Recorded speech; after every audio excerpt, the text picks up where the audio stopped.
Cannabis Common Sense, the show that tells the truth about marijuana and the politics behind its prohibition.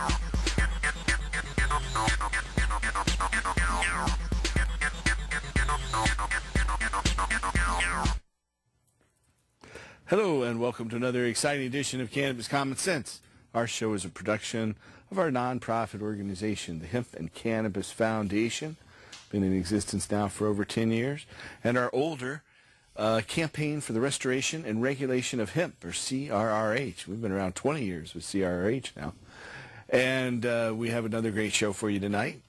Tim Pate is here, ready to sing and play guitar. How are you, Tim? I'm good. How are you, Paul? Very well, very well. We've got some upcoming events to tell you about and some news to bring you. We'll be taking your phone calls as well, so stay tuned, along with additional film clips we're going to throw in there. But first, we will bring on our infamous Dancing Cannabis Leaves. I feel the force.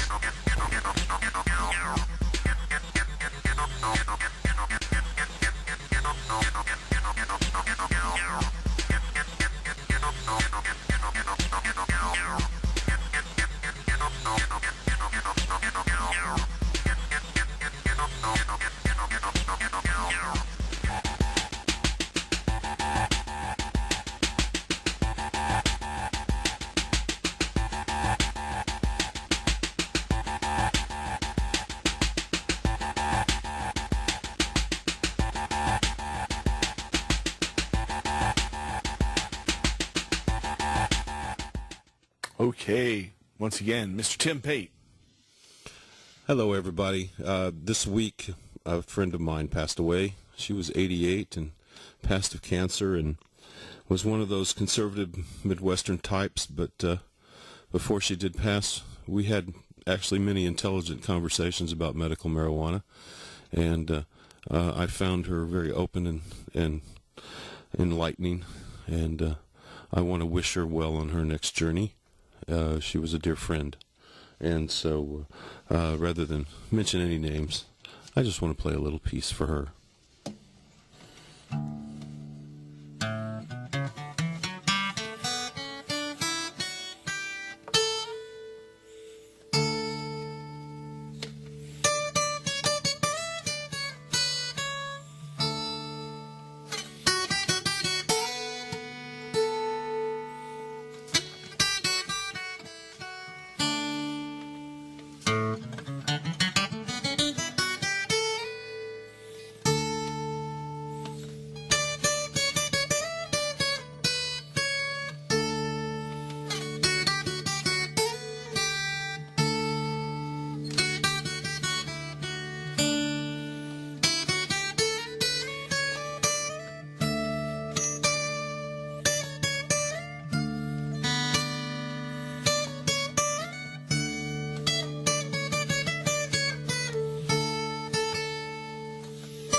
That was quite amazing. Work on the frets there, Mr. Tim Pate. So Welcome to our show. We'll be taking your phone calls now. It is for about the next 45 minutes. Just call us at 503-288-4448. That's 503-288-4448. And we'll be taking your phone calls, have a few video clips we'll be running here in a little bit more music before the end of the night's over. Why not? Well, welcome. That was a quick transition. Yes, it was. Well, you are surrounded by some very aromatic plants This here. does smell good up here tonight. You know, folks, where I swear. else can you watch people live on television hiding behind real marijuana bushes? That's right. In real We're time. not hiding. You know? We're not hiding. I'm not hiding anymore. That's right. I'm out of the bush. Now this one smells. Out of the closet. This is more aromatic than this one. Then they're both different strains. This is a Purple Widow. Yeah, it's a widow purple cross. We were told. And you can see the purple in it. I don't know if you can get a close-up on it, but it's like... There's some purple. You asked purple about there. purple I did. Well, you can see it starting to turn purple, and so, you know. Yeah. I find purple works, anything with purple in it, works really well for me medicinally. It does. It has certain qualities to it that I like. Indica. The more indica, There you go. it'll knock you out. Okay, As maybe that's opposed what I to need. the wake up and go to work sativa. It's all that. Yeah. Now this lollipop is very, this very smells aromatic, but nice. now it's been renamed because apparently Jack Hare was smoking some of this before his heart attack, so the fellow's calling it Jack's Journey now. So I'd be very careful smoking this. Yeah. It's got some heavy karma there. I would think so. Hey, if you have a question for us tonight, give us a call at 503-288-4448. That's 503-288-4448. And you know, you talked about your friend that just passed away, Yes. a longtime crew member on our show who I can just see sitting right there in front of camera 3, had major heart surgery last week, and the heart surgery went well, but while he was recuperating, he suffered a stroke. And so while he was in the hospital, but still the stroke caused some initial damage that he's trying to recuperate from. In addition to, he had to be on a respirator for a while after that. He couldn't move the side of his body. Mr. Paul McAdam. Of course. So our prayers go out to Paul McAdam, and I'm going to be down there visiting him. I know a lot of our community has been out giving him some support. Is he in the hospital right now? Yeah. Well, he can watch us on TV because I know they get it there. They can watch so, some hi, Paul. repeats. But yeah, maybe. We'll be praying for you. Hopefully buddy. he'll be out of the hospital by the time this one plays down there. Paul was a bodyguard for John Trudell. Yeah. For many years, and was with him on tour, and Works was an with intimate Dino, friend with him. another good friend of John Trudell. That's true. Lives out on the coast, and That's Dino's true. been out there. So he's put in some hard road time, that's for sure. It's true, and we also, speaking of problems, we have a couple of our camera people here whose house is burned down here pretty recently. So we gotta say they've been through enough trouble too. That's just Fire the on the tip of the, not completely down, but She's going to get a new kitchen out of it, that's for sure. I hope so. Yes. I hope so. But now they're trying to recuperate, so we got to put out some good healing energy so that these things turn around for brothers and sisters. So true. So true. Anyway, Well, there was some good news out of Washington State this week. yeah, there's been a couple of things. A new initiative has been filed up there. Exactly. That, like our Octa petition, would That's right. tax and regulate the sale of marijuana. I know Vivian McPeak Yes, is one I of the talked to him this week. sponsors, as is Doug Hyatt. Yes, the and, attorney for the Seattle Hemp Fest and many yeah. other people up there. Yeah, exactly. And so there's a team of 5 sponsors that have come out for that new initiative. And then, probably best of all so far is the initiative in California has already turned in enough signatures to qualify for a vote. Amen. So the state of California will be voting to completely legalize. And we haven't even actually begun gathering ours, but I have a feeling ours We've will gathered gather the first fast. 1,000, and we just today was the deadline for comments, and so we'll see. Okay. Comments were turned in on some draft ballot titles. I filed a letter, so I have standing to continue in the process if I want. And they usually take those letters into consideration. There were a couple changes that had been previously implemented in wording and variants of this initiative that had been put forward in the past 18 years. It actually was first filed back in 1990. Yeah. An earlier version was first filed. We didn't do anything with it. We didn't push through and get get a petition to We circulate. used the voters to be the poll, and Yeah. that's how we discovered we So, weren't but really it's, ready for it yet. It's in the process. So our petition to end adult marijuana prohibition and restore industrial hemp is out there, and we're hoping to put it on the ballot for a vote next November. And if we win here in Oregon, it'll be legal on January 1st next year. Imagine that the entire West Coast, Washington, Oregon, California, all would have legalized all Let's at the same- visualize that for a moment. I can make see it happen. I can see it happening. we're gonna make it happen. We're within reach now because we've Yeah. set it all up for that, and the Ecotopia, polls so are in to our speak. favor, and the Well, we have medicine's a in caller. hand. Hello, caller. Welcome to our show. Hello. Good morning. Hello. Hello. Is it morning where you're at? Oh, no, sorry about that. Good afternoon. Okay. working on your well, good short-term day memory or issues, evening huh? even. Yeah. I have some questions regarding the Oregon Cannabis Tax Act. Okay. Okay. That you guys are trying to get onto the ballot. Now, it's my understanding it's going to be run like a liquor store type operation and run through the state. Well, people will be able to grow their own and get licenses to be like brew pubs or wineries, you know, where they can, as long as they get the license and jump through all the necessary hoops, offer those. But it has to be cannabis-only stores. It can't be sold with liquor or with alcohol. It has to be, or tobacco for that matter. It can only be sold in cannabis-only stores that'll license it to be sold to people over the age of 21. I got you. Now, I was reading through it a little bit. The store owners or the managers would only be paid 15% of what the gross sales are? Contractors. Yeah, the contractors, exactly. Contractor.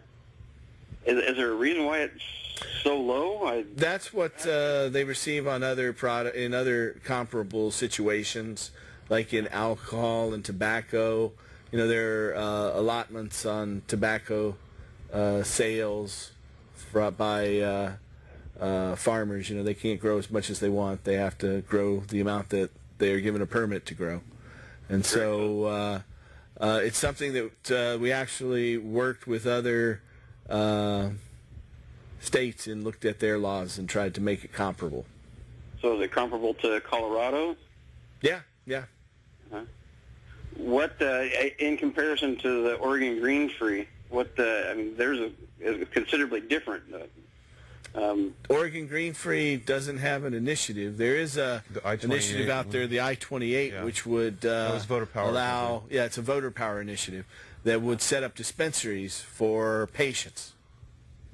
Okay. So that wouldn't allow sales to individuals, and it wouldn't allow adults to grow their own. And Yeah. ours would allow adults to grow their own. In this, you allow- could grow your own. You know, there's nobody stopping you Yeah, from you don't using, need a growing, and permit to creating do your that. own medicine. Also, ours addresses industrial hemp by making industrial hemp legal and not regulated, so that it can fall into its rightful place in our economy. And I truly believe that's going to be one of the most far-reaching impacts of our proposal, is that it will allow farmers to cultivate that, and adults who buy marijuana through these state-licensed outlets will 2% of the proceeds from that will go to promote industrial hemp. So I think that's that was one of my babies. So I'm proud of that. Sure. Yeah, the fuel and the fiber and all that. Exactly. Now, who's going to be setting the regulations as far as the grow operations? What do you mean? I mean, they have to issue the plots and areas of land for the licenses, but there's a commission that's set up, and some of the people on the commission have to be cannabis advocates and cannabis and hemp farmers, and so those people will be the ones in charge of this new Oregon Cannabis Control Commission. And they will promulgate rules necessary for them to operate. And they're going to regulate indoor growing. And, I mean, if you grow now and you're interested in getting to become a grower to the stores or the state or however it's going to be distributed, if it's going to be distributed like the OLCC, it goes directly to the state and then is distributed to the stores. Is that how it is going to be put together? By and large, but then you can also look to things like the McMiniman Brothers brew pub over here in Troutdale, where they brew their own distilled liquors and beers and sell those as long as they get the proper license. And I think that there'll be cannabis farmers will get the licenses to consume the products right there on their premises, much the same as the brew pubs and wineries throughout the state do today. It also would set it up so all the licenses will be equitably distributed among all applicants. So there'll be no one big company like Anheuser-Busch or Reynolds Tobacco that'll come in and take over the market, because the production has to be equitably distributed among all applicants. Are they going to regulate the number of applicants? No. Okay. There actually are no limits in terms of numbers in the OCTA proposal. There's no limits on the number of plants. There's no limits on Nor should there be, the amount ever. possessed. As long as it's not for sale, you don't need to get a license. You can still be a breeder. You can also cultivate to produce plants and seeds and not sell the flowers at all. And if you are cultivating to produce plants and seeds, you don't need to get a license for that either. And so that would be treated just like industrial hemp. It wouldn't be regulated. All right. So if I get the picture right, you could be just like a brew pub, grow your cannabis, Yeah. and have a store outlet for people to consume it in. Right. But Or like the Tillamook Dairy Association, you can contract with individual farmers to produce just for your outlet and produce your own brand of cheese, Have your own like quality Tillamook control. does and Bandon does Right. with their individual products, and like the McMiniman brothers do, and all the different brew pubs and wineries throughout the state. Okay. Well, I appreciate you guys are very informative, and I watch your show every week. I appreciate what you do. Thank you. Thank you. I'm glad you gave us an opportunity to illuminate some of the points good that questions. often don't get brought to light. We're so used to addressing the points at hand. That's one of the best things about having callers is True. you can mix things up. The first that. about Wow. 120 shows we didn't have callers. And it got to the point where every show looked just like the show before. Right. I mean, Of course. how many hours can you say the same thing over and over again without having some outside influence bring in? So, And they're at just this as point, informative as anyone. at this point, They we've done over give us lots of 500 ratings. hours of television. I know that. How much more can you say know after that. 500 hours? That's true. Well, we keep trying. And so There's always the next bud. That's the nice another part big about thing that happened this week is the state of New Jersey passed a new medical marijuana law. That's right. And they become the 14th state. And just 2 months ago, an old initiative that passed back in 2001 that made marijuana legal in Washington, D.C. had been upheld by the Barr Amendment from ex-Georgia Congressman Bob Barr, who's since become a believer in marijuana freedom and a libertarian presidential candidate.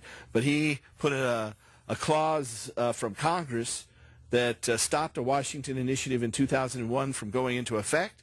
And about a month ago, Congress overturned the Barr Amendment. And now the marijuana initiative from 2001 goes into effect. And it's one of the best written ones out there. So That just covers D.C., but hey, just D.C., but there's 1 million people, and D.C. is a right. very influential spot. Yes, it There's is. no doubt about that. So we know what our But politicians the law are doing now in New Jersey is much more restrictive. The bill that had initially passed the New Jersey Assembly was like all the other states out here in the West in that it would allow patients to cultivate their own and have a number of plants. But the law enforcement came to the state Senate and restricted it. And so the law is much more difficult to operate. It's like the one in New Mexico. So it's more not than patient-friendly back there in it's New not, Jersey. Not at all. It's very difficult for That's too bad. patients to get involved with it. Well, But we have another caller here. Hello, caller. You're on our show. Gentlemen. Hello. Welcome. Hey, okay, so if you and a buddy were debating between the two of you, what was better, really well-grown hydroponic-based bud or really well-grown soil-based bud? And I would like to know your arguments for the soil-based bud. Is the soil-based bud indoor or outdoor? I'm going to say indoor. Okay, so both indoor. Then again, that'd be interesting to hear your side with the outdoor, too. Well, I think outdoor is preferable. You've got the great grow bulb in the sky, has just the right spectrum There you that go. plants have adapted to over many, many millennia. And so there are other sources out there, but I personally think that dirt is much more forgiving, and that it's easier for patients to get used to, because with hydroponics, even though you can maximize nutrients if you do everything right, you can also make mistakes in a lot of different places, like your pH or your salt content, too high or too low pH, or too much salt content, or too many parts per million, or not enough of this, that, or the other. And if you're not there to watch it every day, to measure the parts per million and test the pH, things can vary pretty rapidly in a hydroponic garden. So if you're very meticulous and you're limited in terms of the things you can bring in and out of your grow area, because, you know, carrying bags of dirt up and down the apartment steps might not be the most wise thing to do in your neighborhood. You might prefer hydroponics because of that situation. But personally, I think dirt's much more forgiving. I generally recommend that people grow in dirt, especially if they're just starting. Yeah, and like what he said, I've grown both. I've seen both. The medicine, if it comes to fruit, is good from both. So if you're successful to the end, you'll be happy. You know, that's the bottom line. But at the same time, if you have a pH, I've seen what Paul described as a bad pH issue. I've seen it go overnight. I've seen plants die overnight that were beautiful yesterday and this morning. They're just, oh my word, what happened? Your parts per million. Yeah. Be too high or too low. low. You have a lot of variables that could go off, and you know, if you the fewer controls you have to deal with, the better off you are. I'd say. And you know, many years ago, I worked in the 80s for a few months at a store called Hydrotech, and one of the fellows I worked there with, who was my manager at the time, also helps on the camera, and so he's here in the studio and wanted to make a comment regarding that question as well. Go ahead, Wolfie. Thank you. It's a really good question. There are advantages to both. Paul pointed out one of the huge advantages to soil is that it is very forgiving. If you aren't a long-time experienced grower, soil is the way to go because it just makes it easier. If you're growing hydroponically, you have a degree of control over what you're giving the plant that you don't have with soil, but you also have a responsibility. If it is going to be going to a patient who may have a compromised physiology, you have to be incredibly careful about not giving them something that will negatively impact their health, which means you have to start flushing. If you're hydroponic, please do not fail to begin flushing what you're doing 3 weeks before harvest. With 3 weeks of flushing, pretty much you've got all of the rhizosphere processes, how the bacteria and mycorrhizomes take the nutrients in, all the same. I mean, whether it begins as a mineral salt or an organic, if it's all there, they're going to process it the same. What stays there when you go naturally, when you go with organics, you've got a lot more room. You don't have to worry about, okay, was there a little bit too much phosphorus and did that end up throwing someone off? In the classes that we taught and that we will be teaching again at THCF, one of my students' husbands was in the hospital for 3 months behind a reaction to an improperly flushed plant. So again, please, there's folks, a lot of room for error. Be aware of hydroponics. Another thing to take into consideration is your impact on the environment as well. With organics, even hydroponics can use organics, so I would recommend looking at that. I particularly, growing organically in soil, decided years ago, a decade ago, to quit using factory farm byproducts like bone meal and blood meal for potassium and phosphorus and nitrogen, and so trying to use ingredients that are not bad for the environment. I think we have another studio comment. Go ahead, Sylvia. Okay, I just wanted to make the comment as to when I accidentally kicked hoses with hydroponic, I lost a lot of liquid. When I accidentally kick a plant in soil, I don't lose anything. So yeah, there's just a lot more room for error with soil and organics. What do you think? He there He's anymore? gone. No, he's gone. He's been listening. Okay, He's well, got we an got his earful. answer there. If you have a Did question we answer for your us question? tonight, I hope we did. I think so. I think more than one way. the consensus was that soil was better than hydroponics, but Yeah. Now, if you look at the final product, well, it all depends. It Yeah. depends on Exactly. if everything is ideal. Hydroponics might sometimes exceed organics in terms of its production. I've seen it speed along. Right. And yeah. But then there's so many things that can go wrong. Yeah. You have it's a real science unto itself. We have another caller. Hello, caller. You're on our show. Hey, guys. Hey. Hey. Hey, man. Well, I got to tell you, first of all, seeing up on the desk there, all that. All Where the else can marijuana, you see really- things like this? I Yeah. mean, it isn't happening in South Carolina. Let me tell you that. Right. Right. Or Texas. Yeah, it's pretty incredible seeing it up there and watching it on this. TV. And just wondering if you guys are jerking each. He did it again. He got through one more time. Yeah, but we caught him. He's fooling our caught him. screener. Our screener's trying hard. Yeah, we caught him. Though. Our This time we screener's caught trying him. hard, but they were ready He didn't in have the really control anything room. to say either, did he? He didn't. He No, didn't. he didn't. He's foolish. We're going to have to get our caller ID box back in place. That's and right. That's screen okay. those guys. Well, I knew he would do it again this week. Yeah, we knew it. Yeah. He tried again after he was cut off last week. Yeah, The second of time, course. I guess he kept trying to get through, but he's got. I'm sure there's some rules the FCC could deal with him on that. Right. Well, I mean, yeah. If we really wanted to get the caller ID thing going and track him down, we could get the FCC to fine him big bucks. I know. If you really want us to do that, There you just go. keep playing that game, bro. Anyway, hey, if you have a real question you want to ask us about ending adult marijuana prohibition, restoring industrial hemp, or helping medical marijuana patients, give us a call at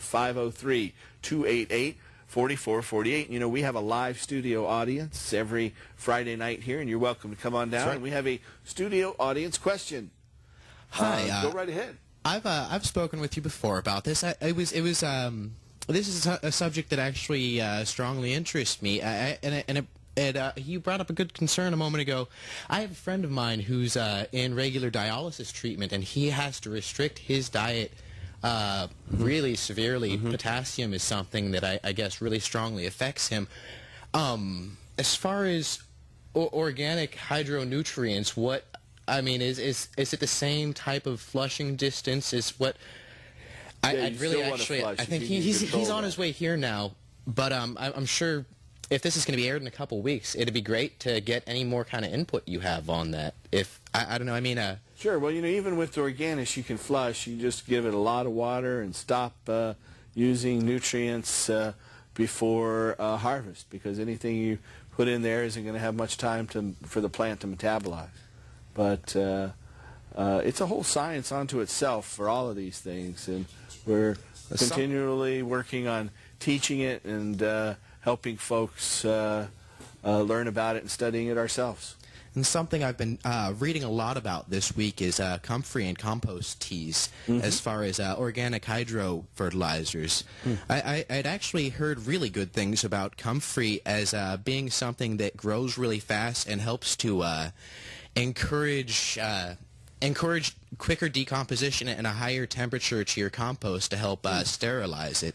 And I heard it has really, really high levels of potassium and nitrogen in the compost. One of the techniques I was reading about is they recommend, if you want to do a small batch, simply put your comfrey leaves and stems into a black plastic bag, and then poke a few holes in the bottom for the liquid it's a dark liquid will form and drip out of it. They say it'll smell really bad, so probably back porch or something. Yeah. But yeah, that's I can't wait until comfrey's in season. I'm looking forward to ordering some seeds Well, online. let us know how that works out for you. I'd be curious to find out too. I know comfrey's used in a number of traditional medicine things and in tea. I had some dear friends when I lived in Eugene who put a comfrey poultice on I'm a carver. Everybody knows I've been carving for years and years, and I once took one of them little sharp knives and put it right through my palm, just like that. And didn't mean to, but sure did. And it wouldn't close up, and I was so poor at the time I couldn't go get stitches, but I needed them. And a friend of mine put a comfrey poultice on that, and it closed up and it never scarred. I mean, it's just, yeah, it was fine. I mean, it was like, whoa, that was pretty cool. Things about comfrey as a tea, too. Yes, I've had comfrey tea, and a friend of mine, Mountain Girl Garcia, Jerry Garcia's wife, ex-wife, she's told me herself that feels like this, it's magic. Comfrey's magic, and so I always have a little comfrey around in my garden as well. It's it is something. But what you said is truly interesting, and I want to hear more reports about that. And one of the other things I've also been doing a lot of research on recently, and by the way, I'd like to point out how wonderful it is that there is I don't want to advertise for them, but there's a place in Portland that has more books than the library, and they don't mind if you go sit there all day and read out of their books as long as you don't try to walk out without paying for it. And that's definitely been a good resource for me. I've been doing a lot of research on worm farming and worm teas, and that's definitely something that's really easy to get started. Yes. And there's so much possibility there because anything that you feed. You see, I'm actually right now some working on units that Wolfie here's brought on to show us. Our Clay in the video production room, he brought in his worm things, and those do work well. I've tried those, and they produce a very powerful and it all fertilizer. depends on what you put into it. Like right now, I'm actually doing a bit more dietary research to, I guess, adjust my recipes. I'm a chef, so I love cooking good food, but I can, adjust my ingredients based on the food waste that I expect. Well, we do that in our gardens for the THF medicinal gardens. We give some things like worms and at times a tortoise certain foods, so they'll have more nitrogen-rich droppings or more phosphorus and potassium-rich droppings. That's something interesting. I did actually. I also I looked into it. The pet shops in town, they say it's federal regulations forbid you from composting their bedding, unfortunately. So that's one good source of I don't know, I guess digested nutrients that could be really going into food gardens as well. Yeah, but it could be disease-ridden, so you have to be careful about some things. Yeah, you that's really why do. The regulations are in place for good reason. That's true. Yeah. Well, thanks for your comments. I appreciate it. A lot of good questions, comments there. That's one of the reasons I stayed away from steer manure in our organic gardens, is because it has too much salt in it. But I had an old organic farmer once tell me, in our home garden, we grow a lot of our own food, that chicken manure was really good, and so. Yeah. But you only want to use it like once every other year because it's so rich in nitrogen. Some soils that are out there on the market are rich in chicken manure, and others in mushroom compost and some other things. I've used bat guano for my indoor. I have to, and Peruvian seabird guano used to be the Cadillac of nutrients until the Peruvian islands where they were mining it started to run out. So therefore, as available as it was back in the 80s. We have another caller. We'll go ahead and take that call, and then we'll run with a film clip here in just a minute. Hello, caller. Hello. Hello. Good evening, gentlemen. Thank you. I have a question about growing. I have a friend that is a medical marijuana user, and he wanted me to sponsor to grow for him. But I live very close to a grade school, and I was wondering if there's any regulations on how close, or if there is any regulations on growing near a school zone. Well, as long as the garden is completely enclosed and not visible to any of your neighbors or anyone in the public, then as long as you have a license and you're within the limit set by the state of no more than 24 plants or 24 ounces, with only 6 plants being taller or wider than 1 foot and budding at one time, then you're within the law and you can't be charged with a crime. However, if you go over those limits, I've heard of people that have been charged with a crime once they for relatively innocuous overage. Same time, when you become a caregiver, you don't give up any of your rights to be free from unreasonable search and seizure. There's no inspections that are allowed under any of the state's medical marijuana laws, and so you can stand up for your rights and not allow anyone to come into your home unless you're pretty sure unless they have probable cause. Yeah, unless they have a warrant, they can't really come into your home. I was thinking of doing an outside grow during the summer, and I was concerned with either my neighbors or kids. I have a 6-foot solid wooden fence all the way around my yard, but I was concerned with neighbors or kids looking up over the fence and saying, it will smell, and the smell will draw interest. Yeah. And that will draw kids who want to come steal it. So probably not a good idea for outside. You know, unless you have very, so, you know, I've grown outdoors in urban Portland now for 3 years, and every year I've had attempted rip-offs. And the only time I've really been able to, I hired a professional guard company that watched it, that kept us free from theft last year, but at the same time it was a very expensive proposition to have 1 or 2 guards around it 24 hours a day. Right. So, okay. But it paid off in the end in terms of no one was able to steal it. Yeah. Okay. Okay. Thanks for the information. I'm learning all sorts of good things tonight. You're welcome. Good. Thanks for watching. Thanks for your call. Have a good night. Yeah, wish you good luck. Yeah. Yeah, also your plants can get taller than 6 feet. Boy, they can. They like that ground. An 8-foot or 10-foot tall fence, maybe, if you let them grow as big as they can get. But we have a film clip that we'll run here right now and be back in just a moment. So I hope you enjoy this. America, and at the same time introduced hemp to the New World. He offered the natives gifts including hemp seeds and cloths. Hemp was used to make sails and rope. Thanks to this crop, France, England, Spain and Portugal could strengthen and increase their maritime power.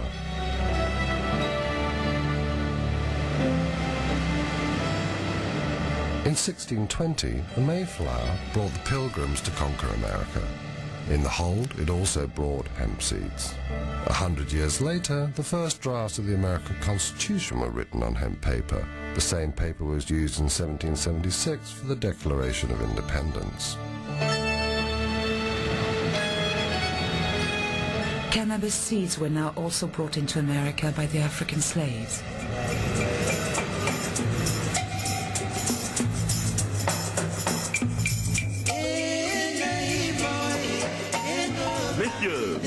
Messieurs, voici un jeune homme en bonne santé, bon robuste, excellent travailleur. 400 piastres. 500 piastres. 600 piastres. The Africans were captured in their own country to be used as slaves in America. They arrived without clothes and were given rough hemp clothes to wear. That was a traditional prison uniform.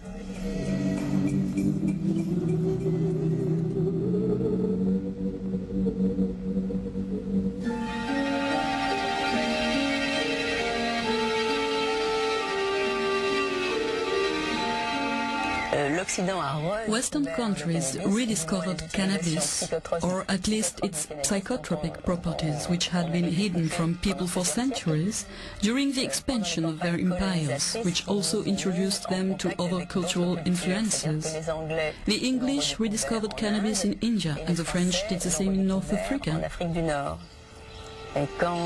When Bonaparte launched his Egyptian campaign, the soldiers brought back home many souvenirs, including hashish. The modern history of hashish in France goes back to Napoleon's Egyptian campaign.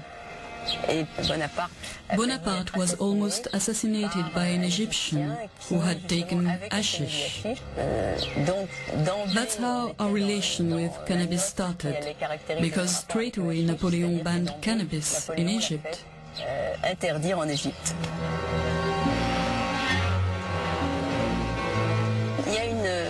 For a long time, there has been this theory in France, you can still hear it sometimes said, that the word assassin is derived etymologically from the word hashishin. But if you look closely at this theory, this is not a true derivation.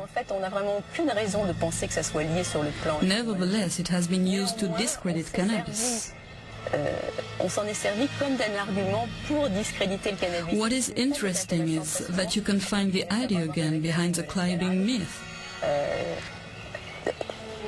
The West has often made such mental contortions in order to prove the real danger of cannabis.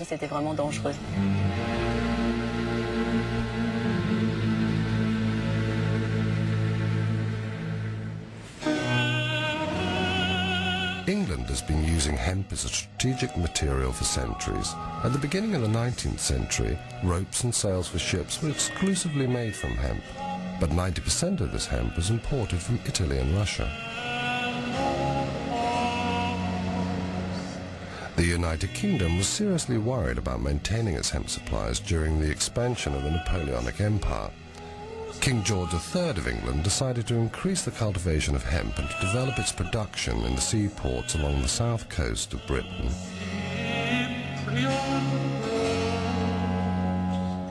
Now, Bridport is a most remarkable seaport. It has been making, growing, manufacturing hemp, flax, sailcloth, ropes, twines, nets of every conceivable description since time out of mind. And I use the phrase time out of mind because it was used in a charter by King John of 1213, where he wrote to the burgesses of Bridport and exhorted them night and day to make cables and ropes of every description. There were frequent wars with France, certainly from early medieval times, until, of course, Napoleonic Wars. And Bridport took part in that span of history. In 1803, the British Navy organised a blockade against France. Napoleon counteracted by signing an agreement with the Tsar Alexander I.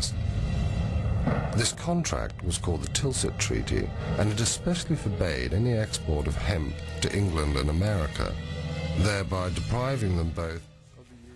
And we're back. That was an excerpt from the obviously British production called The Magic Weed. It's a really excellent movie out there, and I found out as I was watching it that they used some things I had written about China as their part about China, and at the end they credited the book that I'd written the article called China Hemp and Paper for Hemp Today back about 12, 14 years ago.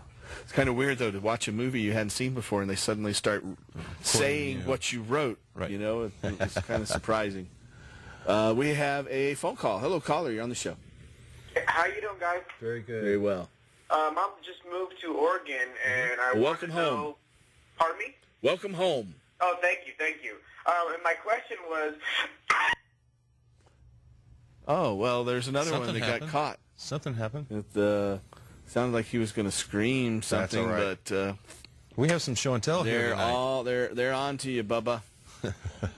We're after you now. Keep calling back. We're going to get you. First, you have to have something intelligent to say. You got to try to fool that kind lady answering the phone. How cruel of you. That's all I can say. Yes. Anyway, we have our own little show and tell section. We're ready to start sharing with you this evening. Right here, we have a Seaberry container. Seaberry was a predecessor to Johnson & Johnson. And this is a corn plaster made with Cannabis indica. You know, this is a product that continued right up into the Johnson & Johnson years, and we have some Johnson & Johnson corn plasters and some other Johnson & Johnson Cannabis indica topical agents. So the same folks who bring us that baby shampoo and baby oil, they also have given us equally safe cannabis medicines in the past. A family business for Yeah, this goes back about 120 years here. It's pretty nifty. It's got this on the back, little thing of there's your foot, here's how to use it. Inside, it's also printed inside, so it's quite a nifty artifact. Part of the THCF museum collection. You can see some more of that on our online website, hemp.org. That's hemp.org. Right next door, we have one of our favorite products, hemp milk. There are a variety of products out there these days. We have a vanilla hemp milk, and right next door we have a chocolate hemp milk. They also have a plain hemp milk, but I prefer the ones with the flavoring a little bit myself.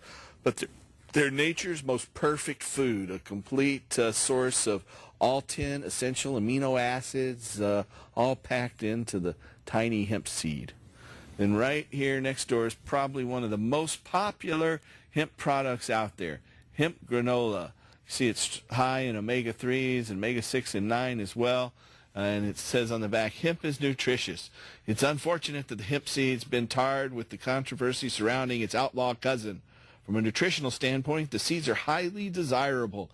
They contain up to 35% protein, which, unusual for plant protein, contains all 9 essential amino acids. The seeds are high in unsaturated fat. Between 15 to 25% of hemp's essential fatty acids are alpha-linoleic acid. This is the omega-3 fatty acids often lacking in our current diet. So here it is, hemp seed with, this is where the seeds would come from if this wasn't sinsemilla, which means no seeds. That's right. Hey, if you're out there and you want to ask us a question tonight, call us at 503-288-4448. Come on with some good questions so we can not let that crazy guy out there with the speed dial get back through and harass us anymore. That's right. So we want some good questions. And 99.99% of them are. Yeah. You know that, and I do too. We've been on this show for many years. It's true. One of our studio audience members is ready with a question or comment. Go right ahead.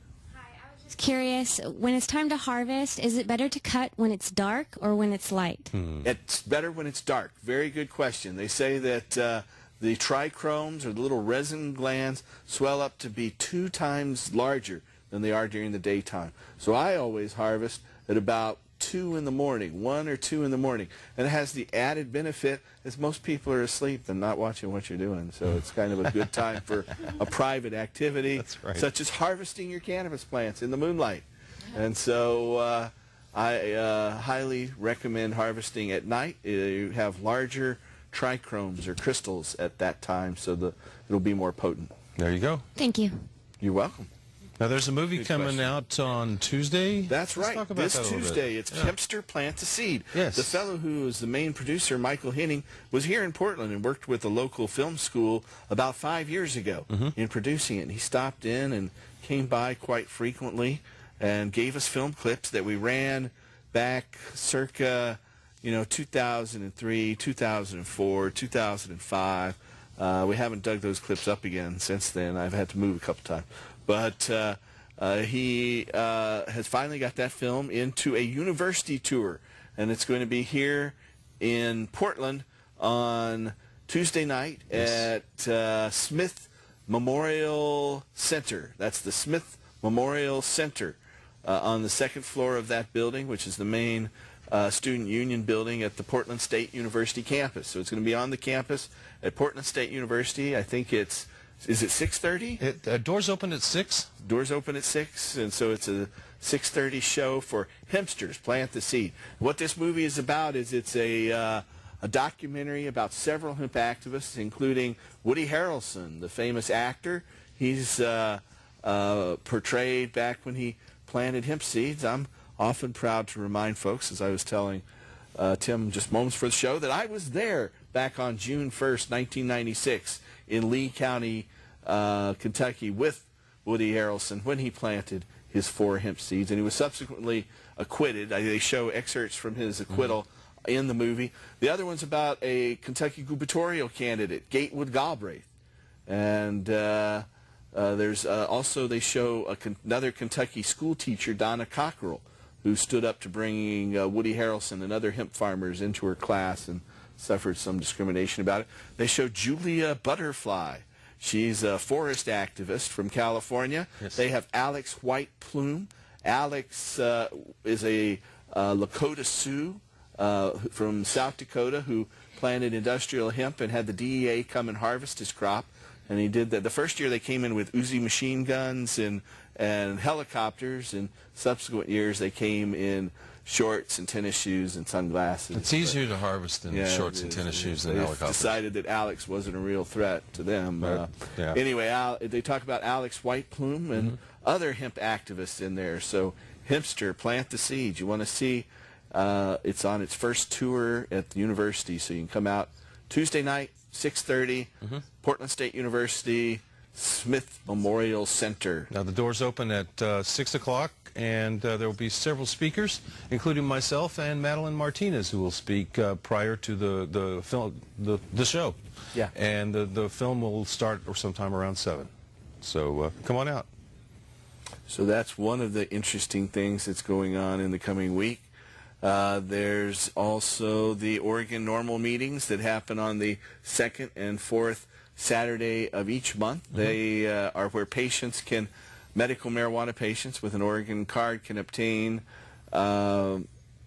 medicine and plants to help get their garden growing. So we want any patients that are looking for medicine or plants to consider that as an option. They give it away for free, and a lot of us in the community support that with donations. And so that's a good place for a medical marijuana patient to go. The address of that is 700 Northeast Deacon. That's 700 Northeast Deacon. Which in the happens Village to be the Ballroom. same address as The Oregon Cannabis Cafe that Oregon Normal is doing. So that's in the restaurant on the ground level, and the meeting is upstairs in the Village Ballroom.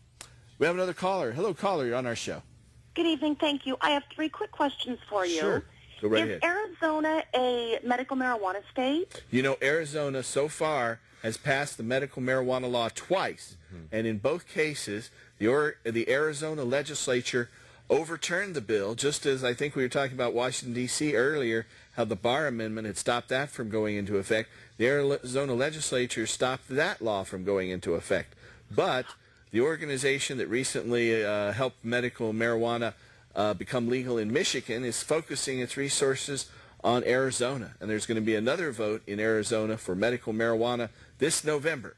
And so though Arizona's passed it twice so far, it has never been allowed to go into effect in the state of Arizona.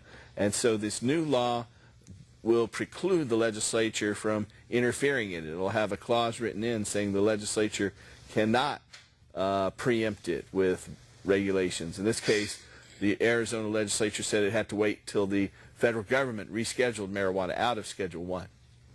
Oh, okay. And you might have just answered my other question. I just wanted you to, I kind of missed about the Washington, D.C. Legislation. It passed, but then it was overruled. Yeah, the United States Congress passed an amendment to some budget bill. They called it the Barr Amendment after Georgia Congressman Bob Barr subsequently lost election and was voted out of office. But it stopped it from going into effect, and then just a little over a month ago, the federal Congress overturned the Barr Amendment, and the law has now gone into effect in Washington, D.C. And what specifically was that law? An initiative for medical marijuana, a medical marijuana initiative. I think it was I-51 from the year 2001. Oh, so it was a medical marijuana. Yeah, it's specifically medical marijuana, much like Oregon and Washington's legislation. And then my last question is on your legislation that you're working so hard on, your initiative. Will there be anything in there against growing with minors in the of course. home? Yeah. We create penalties for giving to minors and much more severe penalties for selling to minors. And so, in fact, the law would be exactly the same. It'd be a Class B felony for an adult over the age of 21 to sell marijuana to someone under the age of 21 for profit. And so, there's a fine for minors that's comparatively mild for possession. It's not a felony. It's an infraction, much like simple possession is today for everyone. And so it specifically would not allow minors under the age of 21 to cultivate and participate, except medicinally, with the recommendation of a physician. But what about if will there be a law against people growing in their home if they have children in their home? No, not at all. Not at all. No more than there's take security precautions like you normally would. No more than there's a law against medical marijuana patients growing in their home. There won't be a law that criminalizes that at all. It's just if someone's selling it to minors or providing it to minors is less serious. Gratuitous provision is less serious than sales for profit. We gradiate the penalties for those, and most serious, of course, being sales for profit. All right. Well, thank you very much, and keep up the good work. You guys are great. Thank you. Thank you. We keep Good trying. I've been working on this bill since 1988, actually. Yeah, and long I've had time. a lot of people work on it, input from well over 100 individuals, dozens of experts all over the country, and we polled on it a couple of times in the past, and so we've been working to put it out there. So I urge you to get involved in our bill to end adult marijuana prohibition. You can do that. We actually are going to have a benefit coming up on February 12th at the very same place, the Village Ballroom. It'll be February 12th from 7 p.m. onward at 700 Northeast Deacon Street. So gear up. That's going to be our first fundraiser put together by our petition and fundraising company, Democracy Resources. So stay tuned for the lineup. We just made the decision to go forward and make that our first benefit a few weeks ago. Now, if you're out there and you think you or a loved one might qualify for medical marijuana, we have doctors all over the country who would be happy to help you get a medical marijuana permit. If you need a reference or a referral to a doctor who can help you, the conditions that qualify are chronic pain. That's the largest single qualifying condition for people out there, and that covers a wide variety of different ailments. Also, conditions that cause severe muscle spasms, such as multiple sclerosis or Tourette's syndrome or asthma.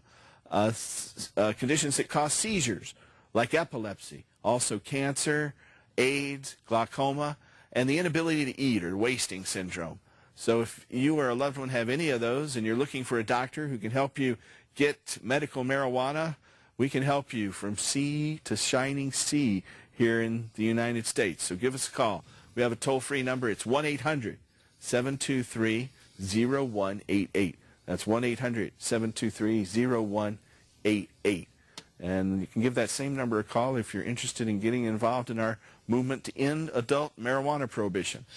So I want to remind you to look at our website. We're proud to have a web portal to all our different websites at HEMP, that's hemp.org, O-R-G, HEMP.org. I want to thank you for spending another hour with us. We'll be back again next week. And just remember that we don't want to see any more legal lies. It's time to legalize and end adult marijuana prohibition and restore hemp. Good night. Mr. Tim Pate on guitar.